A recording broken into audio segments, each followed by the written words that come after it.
पंजाब के अमृतसर में बेअदबी की कोशिश के बाद कपूरथला के निजामपुर में भी गुरुद्वारे में बेअदबी की कोशिश का आरोप, लोगों की पिटाई से आरोपी की मौत। कपूरथला बेअदबी की कोशिश मामले में रिपब्लिक भारत से बोले पंजाब के सीएम चन्नी, का पूरे मामले की जांच हो रही है। कि जो कपूरथला वाला मामला था वो कोई बेअदबी वाला मामला नहीं था, तो आप उसकी जांच फौरन करवाएंगे? कर रहे हैं, वो हो रही है, जांच हो रही है। कपूरथला के एसएसपी का दरबार साहब में बेअदबी से इनकार। रिपब्लिक भारत से बातचीत में एसएसपी हरकमल प्रीत सिंह ने बताया, निशान के कपड़े के साथ बेअदबी की कोशिश हुई। दरबार साहब गुरुद्वारा साहब ऊपर था, छत के ऊपर, उसको बिल्कुल ठीक था, वहां पे कोई बेअदबी नहीं हुई। खालसा का निशान साहब जो नीचे से ऊपर को जाता था, उसके ऊपर उन्होंने कहा भी उसका कपड़ा जो है उसने उसको हिलाया हुआ है। कपूरथला में बेअदबी के आरोपी का आज होगा पोस्टमार्टम। अभी तक युवक की नहीं हो सकी है पहचान। कपूरथला एसएसपी ने कहा, मामले की जांच जारी है। कपूरथला में बेअदबी मामले की सूचना मिलते ही मौके पर पहुंची पुलिस ने घटना को बताया चोरी का मामला। पंजाब के सीएम चन्नी ने अमृतसर बेअदबी मामले पर गठित की गई एसआईटी 48 घंटे में जांच रिपोर्ट सौंपने के लिए आदेश दिए।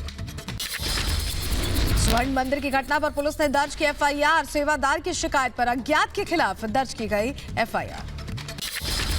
आईपीसी की धारा 295A और 307 के तहत केस दर्ज किया गया है। स्वर्ण मंदिर में बेअदबी की कोशिश में एक युवक की पिटाई के बाद मौत हो गई थी।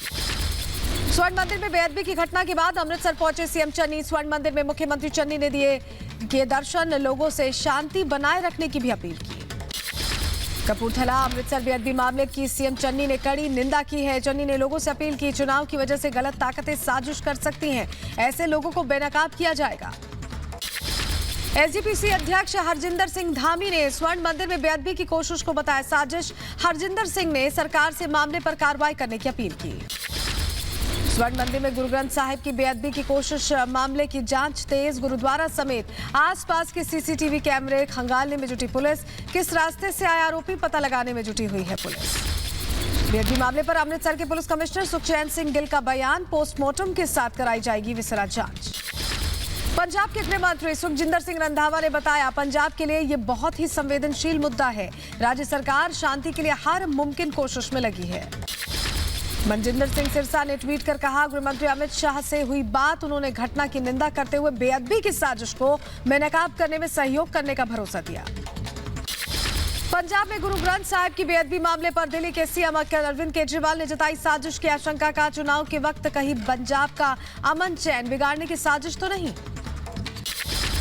अकाल तख्त जत्थेदार ज्ञानी हरप्रीत सिंह ने कहा, चुनाव से पहले इस तरह की घटना कुछ एजेंसियों की साजिश की ओर संकेत देती हैं। ऐसी घटना का मुंहतोड़ जवाब देंगे और बर्दाश्त नहीं करेंगे। स्वर्ण मंदिर में हुई बेअदबी पर बोले एसपी संजीव कुमार, सुरक्षा को लेकर सभी इंतजाम दुरुस्त किए गए हैं। स्वर्ण मंदिर में बेअदबी की कोशिश को लेकर सिख समुदाय में रोष। श्रीनगर में सिख समुदाय ने घटना के खिलाफ किया विरोध प्रदर्शन।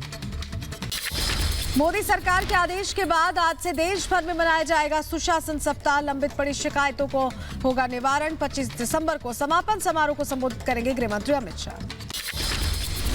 सीएम योगी की आज ताबड़तोड़ 2 जनसभाएं, जौनपुर और मिर्जापुर में करेंगे रैलियों को संबोधित। वाराणसी में विकास कार्यों की करेंगे समीक्षा बैठक। राहुल गांधी के हिंदू और हिंदुत्व के बयान पर असदुद्दीन ओवैसी का सवाल पूछा, बताओ अच्छा हिंदू कौन है, तुम या तुम्हारे पिता जिन्होंने बाबरी मस्जिद के ताले तुड़वा दिए।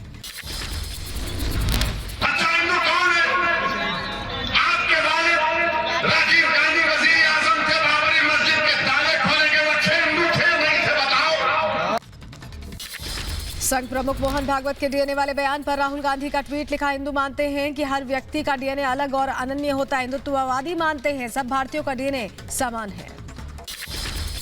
आरएसएस प्रमुख मोहन भागवत ने कहा था, हिंदुत्व किसी को बांटता नहीं, जोड़ने की करता है बात। 40,000 साल से भारतीयों का डीएनए एक है।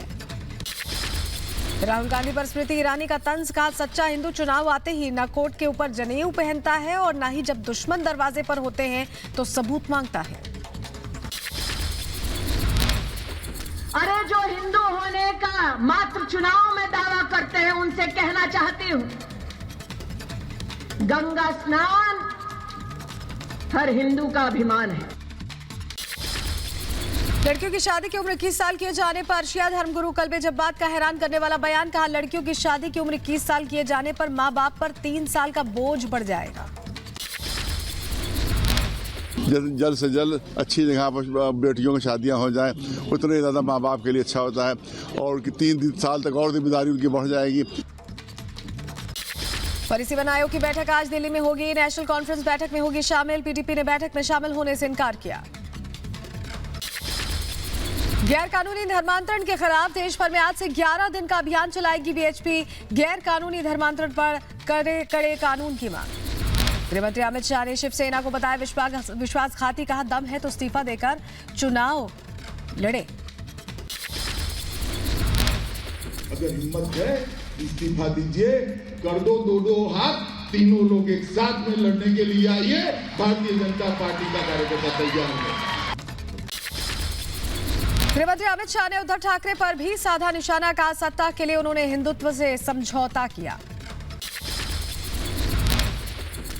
महाराष्ट्र की जनता के पास जाना पड़ेगा, घर घर में जाना पड़ेगा। क्या है सरकार महाराष्ट्र का कल्याण कर सकती है? इस सरकार के पतन की शुरुआत पुणे महानगर पालिका के परिणामों से हुई। अमित शाह ने महागाड़ी सरकार पर हमला बोलते हुए कहा, महाराष्ट्र की सरकार 3 पहियों की ऑटो रिक्शा है जो पंचर है, चलती ही नहीं है। महाराष्ट्र की अगाड़ी सरकार 3 पहिए वाली ऑटो रिक्शा है जिसके तीनों पहिए अलग अलग दिशा में है और तीनों पहिए पंक्चर है जो चलती ही नहीं। कोलकाता नगर निगम चुनावों में धांधली और कोलकाता चुनाव आयुक्त कार्यालय में पुलिस की बदसलूकी के खिलाफ शुभेंदु अधिकारी ने दिया धरना। नगर निगम चुनाव दोबारा कराने की मांग पर अड़े। शुभेंदु अधिकारी से हुई बदसलूकी पर बीजेपी अध्यक्ष जेपी नड्डा का ट्वीट। लिखा, लोकतंत्र में प्रशासन का दुरुपयोग ठीक नहीं, चुनावों में पुलिस के दुरुपयोग के आरोप लगाए। बीजेपी नेता शुभेंदु अधिकारी का ममता बनर्जी पर हमला। ममता की तुलना नॉर्थ कोरिया के तानाशाह किम जोंग उन से की। कहा, ममता की तानाशाही खत्म करनी होगी। Murder of democracy. North Korea का किम ममता बनर्जी, इंडिया का किम है ममता। ये तानाशाही खत्म करना पड़ेगा, तानाशाही। अखिलेश यादव का सीएम योगी पर बड़ा आरोप। कहा, मेरा और हमारे नेताओं का फोन टैप कराया जा रहा है। सीएम खुद शाम को कुछ फोन रिकॉर्डिंग सुनते हैं। एसपी नेताओं पर आयकर विभाग की कार्रवाई पर सीएम योगी ने कहा, चोर की दाढ़ी में तिनका। समाजवादी पार्टी को आयकर विभाग की कार्रवाई से हुई दिक्कत। यूपी फोन टैपिंग पर बोली कांग्रेस नेता प्रियंका गांधी। काम करने के बजाय सरकार कमरे में बैठकर विपक्षी दलों का फोन टैप कर रही है। विपक्षी नेताओं को परेशान किया जा रहा है। सपा अध्यक्ष अखिलेश यादव के फोन टैपिंग के आरोप पर श्रीकांत शर्मा का पलटवार। कहा, राहुल गांधी और अखिलेश बौखलाए हुए हैं क्योंकि उनको पता है इस बार भी उनकी पराजय होगी। अखिलेश यादव का सीएम योगी पर निशाना। कहा, यूपी के लिए योगी से अनुपयोगी कोई नहीं। अनुपयोगी मुख्यमंत्री जान लें कि सरकार जाने वाली है। कितनी साजिश रच लो, यूपी में समाजवादी की ही सरकार बनेगी। जेपी नड्डा ने अखिलेश पर साधा निशाना। कहा, अखिलेश ने 15 आतंकियों के केस वापस लिए। सपा जनता के विश्वास की भक्षक है। बलिया में अखिलेश यादव पर बरसे शिवराज सिंह चौहान। का, अखिलेश बबुआ ने तो अपने पिता को ही धोखा दिया, चाचा को ठगा, अब जनता को ठगने निकले हैं। यूपी के 6 शहरों में बीजेपी की जन विश्वास यात्रा की शुरुआत हो गई। मथुरा में सीएम योगी ने दिखाई हरी झंडी। झांसी में जागरण सप्ताह के दौरान राजनाथ सिंह ने विपक्षियों पर जमकर हमला बोला। कहा, विपक्षी जनता से झूठ बोलकर जनता का समर्थन हासिल नहीं करना चाहती। आगे बढ़ेंगे, अगली खबर का रुख करेंगे। उत्तर प्रदेश में बीजेपी की जीत का बीजेपी राष्ट्रीय अध्यक्ष जेपी नड्डा ने दावा किया है। कहा, यूपी चुनाव में बीजेपी 300 से ज्यादा सीटें जीतेगी।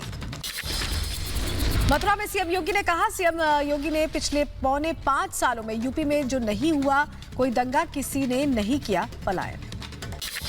सीएम योगी ने विपक्ष पर हमला करते हुए कहा, पहले अयोध्या, मथुरा और काशी का नाम लेने पर विपक्ष के लोग डरते थे, अब लाइन लगी है। पहले टोपी पहनने की ओर लगी रहती थी। शिवराज सिंह चौहान ने उत्तर प्रदेश के मुख्यमंत्री योगी आदित्यनाथ की तारीफ की। कहा, पहले यूपी में गुंडा राज था, लेकिन अब गुंडे जान की भीख मांगते हैं। यूपी सरकार में मंत्री श्रीकांत शर्मा का उत्तर प्रदेश में बीजेपी की प्रचंड जीत का दावा। कहा, हमने विकास किया है, जनता हमारे साथ है। उत्तर प्रदेश के लखनऊ में काकोरी शहीद स्मारक स्थल पर शहीदों के परिजनों को सीएम योगी ने सम्मानित किया। शहीद स्मारक पर अमृत महोत्सव के तहत सीएम योगी ने पुष्प अर्पित करके नमन किया। लड़कियों की शादी की उम्र को लेकर जेपी नड्डा का ओवैसी पर पलटवार, कहा शादी की उम्र मेडिकल ग्राउंड्स पर डॉक्टर की सलाह के बाद तय होती है, बाकी बातें निरर्थक हैं।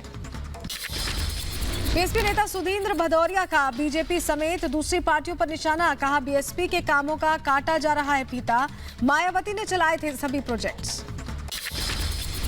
बिहार के पूर्व सीएम जीतन राम मांझी के बिगड़े बोल, ब्राह्मण समाज के खिलाफ किया अपशब्दों का इस्तेमाल। एक कार्यक्रम के दौरान जीतन राम मांझी ने ब्राह्मण समाज को पूजा पाठ को लेकर कोसते हुए उल्टे सीधे शब्दों के बाढ़ चलाए। कांग्रेस नेता राशिद अल्वी ने यूपी के सीएम योगी आदित्यनाथ को बताया दुरुपयोगी, कहा पीएम मोदी का कहना गलत, उत्तर प्रदेश के लिए उपयोगी नहीं है। श्रीनगर में सेना को मिली बड़ी कामयाबी, पाकिस्तानी आतंकी को सेना ने ढेर कर दिया। लश्कर का आतंकी सैफुल्लाह मारा गया। डीआरडीओ ने कंट्रोल्ड एरियल डिलीवरी सिस्टम का प्रदर्शन किया है। 5000 मीटर की ऊंचाई से सफलतापूर्वक ड्रॉप जोन में इस्तेमाल किया गया। चंडीगढ़ नगर निगम को लेकर केजरीवाल का बीजेपी कांग्रेस पर निशाना, कहा 13 साल बीजेपी और 12 साल कांग्रेस ने मिलकर चंडीगढ़ का बेड़ा गर्क कर दिया।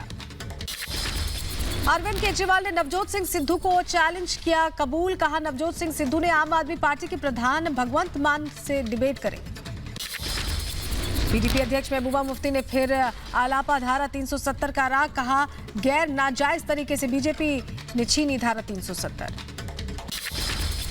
देश में बढ़ रहा है ओमाइक्रॉन का संक्रमण, महाराष्ट्र में मिले 6 नए मरीज, देश भर में ओमाइक्रॉन के कुल 151 मरीज पाए गए। गुजरात के राजकोट में मिला ओमाइक्रॉन का मरीज, 23 साल का युवक कोरोना के नए वेरिएंट से संक्रमित। कर्नाटक में ओमाइक्रॉन के मरीज लगातार बढ़ रहे हैं, अब तक ओमाइक्रॉन के 6 मामले सामने आ चुके हैं। मरीजों में एक यूके से लौटा यात्री भी शामिल।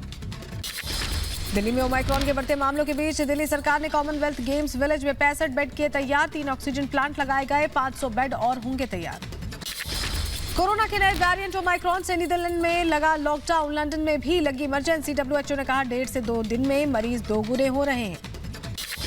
बिहार के मधुबनी में अंतर्राष्ट्रीय सीमा पर सुरक्षा बलों ने चीन के नागरिक को संदिग्ध हालातों में गिरफ्तार किया। पुलिस ने विदेशी नागरिक के खिलाफ FIR दर्ज कर न्यायिक हिरासत में भेजा। यूपी के रामपुर में लेन देन को लेकर अज्ञात लोगों ने युवक को गोली मार दी। अस्पताल में इलाज के दौरान युवक की मौत हो गई। पुलिस मामले की जांच में जुटी। केंद्रीय रेल मंत्री अश्विनी वैष्णव ने रेवाड़ी में किया कंटेनर फैक्ट्री का निरीक्षण, कहा किसानों को बेहतर स्वास्थ्य व्यवस्था देना सक्रिय भूमिका निभा रहा है रेल मंत्रालय। यूपी के महोबा में चुनावी रंजिश में ग्राम प्रधान और भाई पर जानलेवा हमला, आधा दर्जन दबंगों ने घेरकर लाठी डंडों से किया हमला, दोनों घायलों का अस्पताल में इलाज जारी। जम्मू कश्मीर में बिजली संकट से निपटने के लिए बुलाई गई सेना, निजीकरण के विरोध में बिजली कर्मचारी हड़ताल पर, आपूर्ति बाधित होने से परेशान लोगों ने किया प्रदर्शन। उत्तराखंड के बागेश्वर में केंद्रीय मंत्री अनुराग ठाकुर और सीएम पुष्कर धामी ने विजय संकल्प यात्रा का शुभारंभ कर दिया है, जनसभा को भी संबोधित किया। लगातार 10वीं बार जेएमएम के अध्यक्ष ने शिबू सोरेन, हेमंत सोरेन को मिली कार्यकारी अध्यक्ष की जिम्मेदारी। केरल के आलापुड़ा में बीजेपी ओबीसी मोर्चे के सचिव रंजीत श्रीनिवासन की हत्या, इलाके में धारा 144 लागू की गई। बीजेपी ओबीसी मोर्चे के सचिव पर रात में किया गया हमला, कार सवार हमलावरों ने हमला किया। एसडीपीआई ने हत्या के पीछे आरएसएस कार्यकर्ता का हाथ बताया। चेन्नई में एसडीपीआई कार्यकर्ताओं का प्रदर्शन, केरल में बीजेपी ओबीसी मोर्चे के सचिव रंजीत श्रीनिवासन की हत्या के विरोध में जताया विरोध। यूपी के फर्रुखाबाद में ओम प्रकाश राजभर की रैली का टूटा मंच, वजन ज्यादा होने की वजह से गिरा मंच, कई नेता घायल हो गए। उत्तर प्रदेश के बहराइच में अनियंत्रित होकर पेड़ से टकराई तेज रफ्तार कार, हादसे में 1 की मौत, 2 लोग घायल हो गए। यूपी के मैनपुरी में अनियंत्रित होकर पलटी ट्रैक्टर ट्रॉली, हादसे में 1 की मौत, 10 से ज्यादा लोग घायल हुए। ट्रैक्टर ट्रॉली मोड़ते वक्त हादसा हुआ। पश्चिम बंगाल की राजधानी कोलकाता के स्कूल के सामने फेंका गया बम, क्रूड बम फेंकने से एक शख्स घायल हो गया, पुलिस जांच में जुटी। मध्य प्रदेश के इंदौर में क्राइम ब्रांच को मिली बड़ी सफलता, पूर्व होस्टेस को 100 ग्राम ड्रग्स के साथ क्राइम ब्रांच ने गिरफ्तार किया, मुंबई से लेकर आई थी ड्रग्स। बिहार के दरभंगा में लड़कों के छात्रावास के मेस से पुलिस ने 99 कार्टन शराब जब्त की है, शराब के साथ 5 तस्करों को भी गिरफ्तार किया गया। बिहार के आरा में पुलिस ने 320 लीटर विदेशी शराब पकड़ी, कंटेनर के ड्राइवर से पूछताछ में जुटी है पुलिस। बिहार के आरा में क्रिकेट खेल रहे युवकों के बीच विवाद हो गया, मारपीट के दौरान फायरिंग हुई है, घटना में 2 लोग घायल, मामले की जांच में जुटी है पुलिस। उत्तर प्रदेश के फिरोजाबाद में पुलिस की गिरफ्त में 3 शातिर लुटेरे आरोपियों के कब्जे से चोरी के जेवरात, नगदी और 12 गैस सिलेंडर पुलिस ने बरामद किए। यूपी के बदायूं में पुलिस ने अवैध हथियार, शराब समेत 3 लोगों को गिरफ्तार किया है। चेकिंग के दौरान पकड़े गए अभियुक्त। यूपी के सहारनपुर में पुलिस के हत्थे चढ़े 2 शातिर अपराधी, चोरी की 10 बाइकें, अवैध असलाहा पुलिस ने अपराधियों के पास से जब्त किया है। उत्तर प्रदेश के बांदा में छेड़छाड़ के आरोप में युवक के लोगों ने जमकर पिटाई कर दी। पुलिस ने युवक को बताया मानसिक विक्षिप्त। मामले की जांच में जुटी पुलिस। महाराष्ट्र के बीड़ में बंदरों के आतंक से लोगों को मिली राहत। 80 पिल्लों की हत्या करने वाले 2 बंदरों को वन विभाग की टीम ने पकड़ा। चंदौली में सड़क किनारे युवक युवती को डंपर ने मारी टक्कर, हादसे में एक की मौत। आक्रोशित ग्रामीणों ने किया हंगामा। किदाम्बी श्रीकांत ने रचा इतिहास। वर्ल्ड बैडमिंटन चैंपियनशिप के फाइनल में पहुंचने वाले भारत के पहले पुरुष खिलाड़ी बने। सेमीफाइनल में लक्ष्य सेन को हराया। कांग्रेस के इंदौर से विधायक संजय शुक्ला की राम यात्रा शुरू। पहले चरण में 600 लोगों को लेकर अयोध्या गए। यूपी के बदायूं में मिला पीएम मोदी और सीएम योगी का बड़ा फैन। पिछले 7 साल से सर के एक तरफ योगी ने दूसरी तरफ मोदी लिखवा रखा है। पश्चिम बंगाल के सिलीगुड़ी में ड्रग्स के खिलाफ जागरूकता और ड्रग्स फ्री सिलीगुड़ी के लिए मैराथन का आयोजन किया गया। बड़ी संख्या में लोगों ने दौड़ में हिस्सा लिया।